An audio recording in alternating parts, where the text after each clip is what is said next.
Gracias por seguir con nosotros. El comandante de las Fuerzas Militares de Colombia, Luis Fernando Navarro, dijo hace pocos días que más de un 45%, casi la mitad de los guerrilleros del ELN, el Ejército de Liberación Nacional de Colombia, están en Venezuela.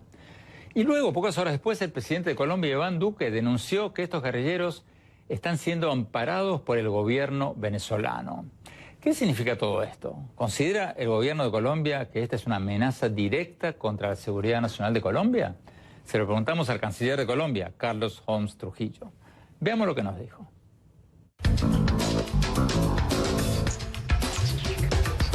Canciller Holmes, hablemos de las crecientes tensiones entre Colombia y Venezuela. El comandante de las Fuerzas Militares de Colombia, el general Luis Fernando Navarro, dijo el 8 de mayo que calcula que más del 45% de los guerrilleros del ELN, del Ejército de Liberación Nacional de Colombia, están en Venezuela y activos. Y poco después, el 10 de mayo, el presidente de Colombia, Iván Duque, dijo que lo grave de todo esto, lo estoy citando, es que Maduro está en connivencia con el ELN, cierro comillas. Acaba la pregunta. ¿Cuántos guerrilleros del ELN hay en Venezuela y qué están haciendo ahí? Yo no conozco exactamente el número, pero en efecto hay terroristas del ELN en Venezuela. Terroristas que tienen el amparo del régimen dictatorial de Maduro. Y ese es uno de los elementos que más perturban, que más han perturbado, que más lesionan, que más le hacen daño a la relación bilateral, porque Venezuela, bajo el régimen de Maduro, se ha convertido en un territorio desde el cual se delinque contra intereses colombianos. De ahí que nosotros estemos dedicados a contribuir a crear condiciones políticas y diplomáticas que permitan finalmente el cambio en Venezuela, que permitan el fin de la dictadura, que permitan el fin de esa tiranía y que le abran un nuevo espacio a la democracia y la libertad en ese hermano país. Antes de preguntarle cómo se va a lograr eso, ministro, ¿están los cabecillas del ELN en Venezuela? Hay dirigentes y cabecillas del ELN en Venezuela.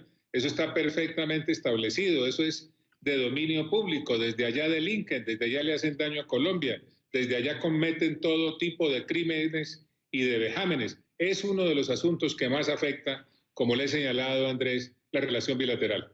Pero, canciller, ayúdenos a entender un poco cuán seriamente toman ustedes todo esto. Los guerrilleros del ELN, del Ejército de Liberación Nacional de Colombia, que están en Venezuela, son, ¿cómo lo describen ustedes? ¿Como una molestia, como una amenaza o como una amenaza a la seguridad nacional de Colombia?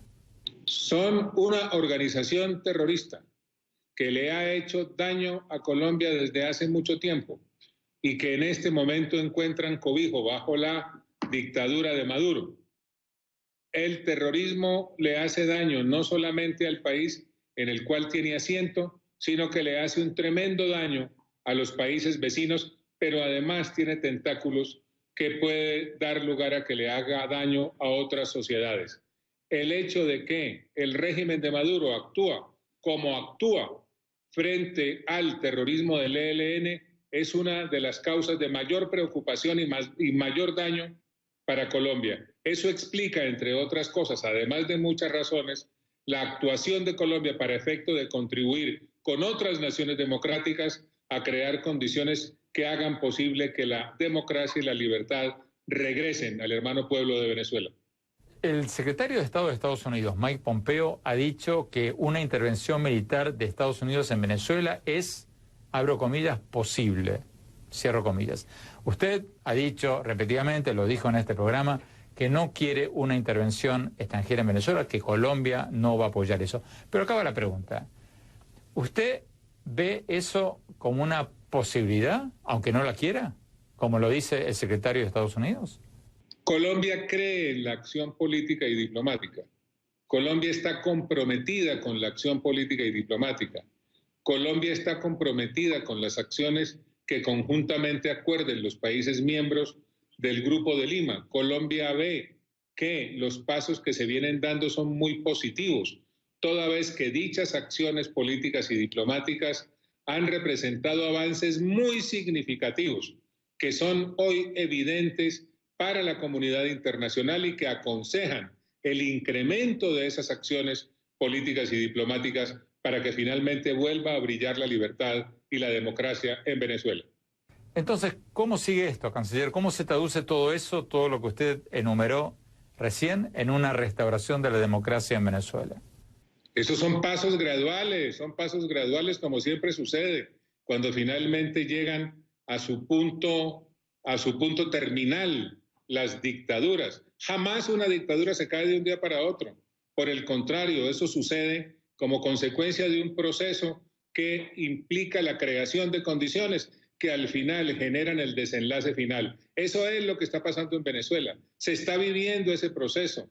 El apoyo a Juan Guaidó crece, el apoyo a Maduro, al dictador Maduro, se debilita, cada vez está más solo, cada vez está más fracturado. Y lo que viene hacia adelante es el brillo de la democracia y la libertad nuevamente en Venezuela. Esa es la realidad histórica. Ministro, ¿qué pasa si arrestan a Guaidó? Porque ¿ya han arrestado sus principales colaboradores o han dictado órdenes de aprehensión contra muchos otros? ¿Qué pasa si arrestan al hombre que ustedes en el Grupo de Lima, casi 50 países, además del Grupo de Lima, reconocen como el presidente encargado de Venezuela? ¿Qué pasa? La comunidad internacional, Andrés, tiene que estar muy atenta a lo que está sucediendo en Venezuela. Tenemos que estar vigilantes a lo que está pasando. El apoyo a Guaidó tiene que crecer, tiene que ser todos los días mayor. Y la tiranía de Maduro tiene que tener perfectamente claro que cualquier acción que implique el daño personal y la pérdida de libertad de Juan Guaidó generará reacciones políticas y diplomáticas adicionales. Esto no es un juego de niños. Aquí lo que está en juego es el regreso de la libertad y la democracia a Venezuela, y hay ya cerca de 60 países que han manifestado su voluntad y su decisión institucional de contribuir a que dicha democracia y libertad vuelvan a reinar en Venezuela. Pero ¿qué reacciones políticas y democráticas puede haber? ¿Qué más pueden hacer ustedes que no hayan hecho, salvo una acción militar? Mucho más, Andrés, mucho más. Hay mucho campo para la acción política, mucho campo para la acción diplomática. Hay mucho más reconocimientos que pueden conseguirse y se está trabajando en eso. Hay muchos más escenarios multilaterales en los cuales la representación de Venezuela puede tenerla la persona designada por Juan Guaidó. El escenario está abierto. Lo que hay que hacer es continuar trabajando con la misma intensidad y con la misma decisión que vienen haciéndolo tantas democracias en la región para que Venezuela pueda volver a ser el país libre y democrático que todos queremos. Señalemos que el régimen de Venezuela asegura que no hay tal protección venezolana a los guerrilleros del ELN. El canciller venezolano Jorge Arreaza ha dicho que el gobierno de Colombia, abro comillas, miente de manera escandalosamente compulsiva para evadir sus responsabilidades y distraer a la opinión pública. Cierro comillas. Hemos invitado varias veces al presidente Nicolás Maduro y al canciller de Venezuela a este programa, pero bueno, hasta ahora no nos han respondido. Señor Maduro, señor Arreaza, están invitados cuando quieran a venir a este programa. Tenemos que ir a un corte. Cuando volvamos, seguimos hablando sobre Venezuela. ¿Qué va a pasar ahí ahora? No se vayan, ya volvemos.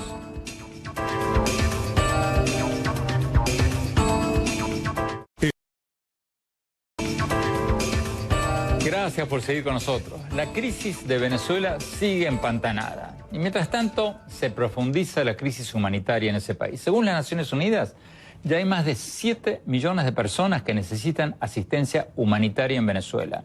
Y más de 3.3 millones que ya han huido a países vecinos. Mientras tanto, la inflación va a estar en alrededor de 10% este año, según estimados del Fondo Monetario Internacional. ¿Cómo va a seguir esto? ¿Qué van a hacer los países latinoamericanos del Grupo de Lima, que incluye a Brasil, Colombia, Argentina, Chile y varios otros países que están recibiendo a cientos de miles de venezolanos y están temiendo un éxodo aún mayor de Venezuela? Vamos a ver lo que nos dijo el canciller de Chile, Roberto Ampuero. Veamos.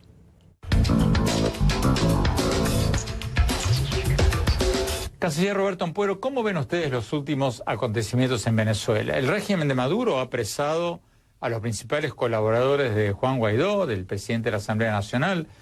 reconocido por ustedes como presidente encargado de Venezuela. Muchos sospechan que el próximo podría ser el propio Guaidó. ¿Qué pueden hacer los países como Chile y los demás miembros del Grupo de Lima si efectivamente el gobierno de Maduro arresta a Guaidó? Nosotros como Grupo de Lima, lo que estamos haciendo y lo que tenemos como estrategia es, desde luego, actuar dentro de los marcos que ofrece la política internacional, la diplomacia. Y en ese sentido es que trabajamos.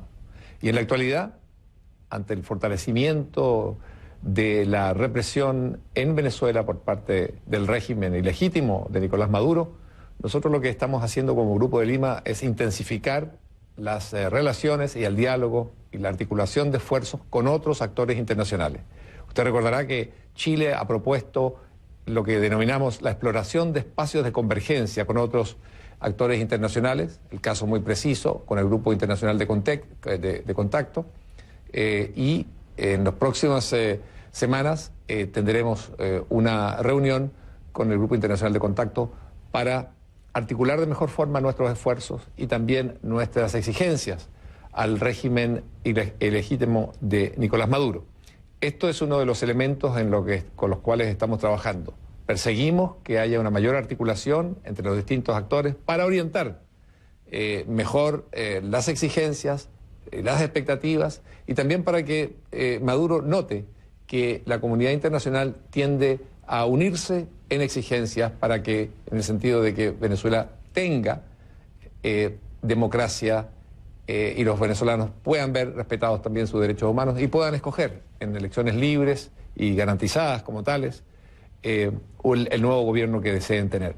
¿No implica eso un paso atrás de parte de ustedes, el Grupo de Lima? Porque ustedes antes apoyaban a rajatablas la postura de Guaidó de que no puede haber negociaciones con Maduro porque Maduro ya se ha aprovechado de muchas negociaciones para ganar tiempo y luego aplastar, darle un palo por la cabeza a la oposición.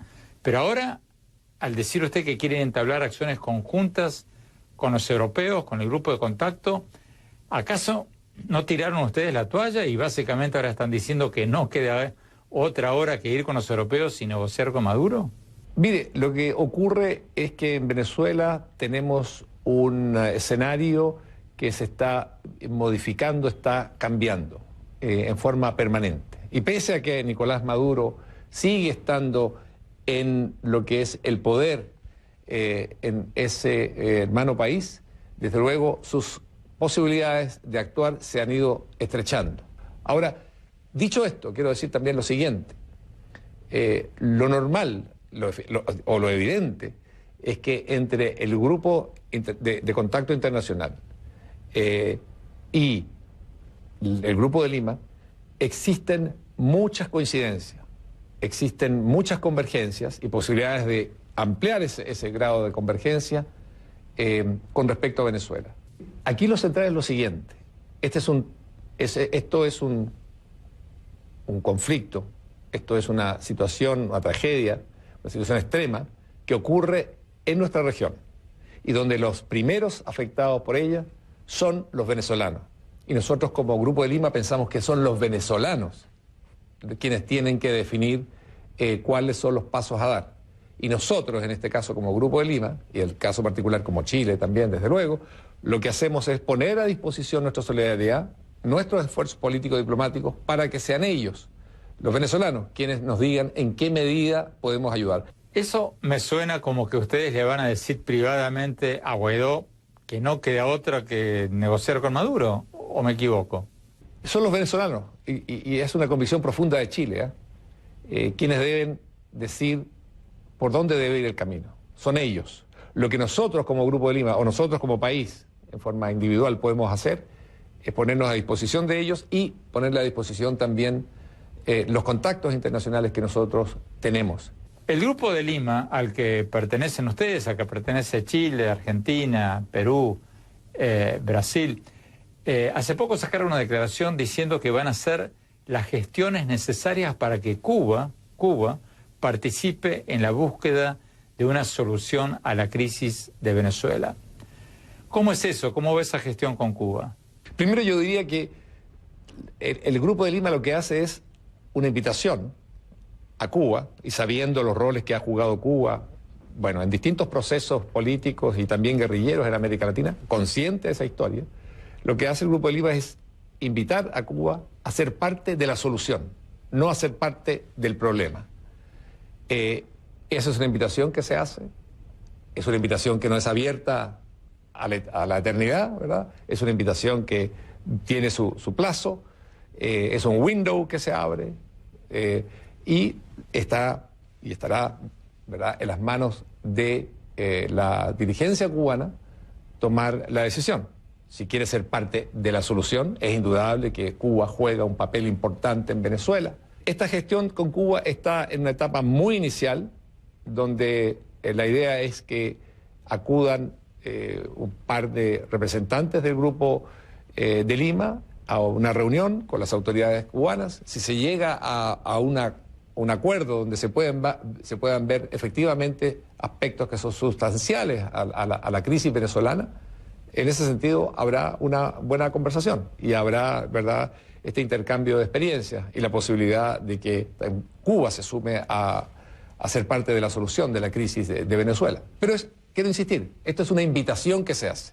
Cuando usted hace una invitación, obviamente la otra parte tiene que tener una respuesta. Y mientras eso no se haya dado en forma clara y precisa hacia todo el Grupo de Lima, desde luego que esa invitación no ha tenido lugar. Cuando llegue el momento, nos sentemos a una mesa y se converse, allí tendremos otros resultados. Pero no me gustaría a mí especular sobre algo que todavía no ha tenido lugar.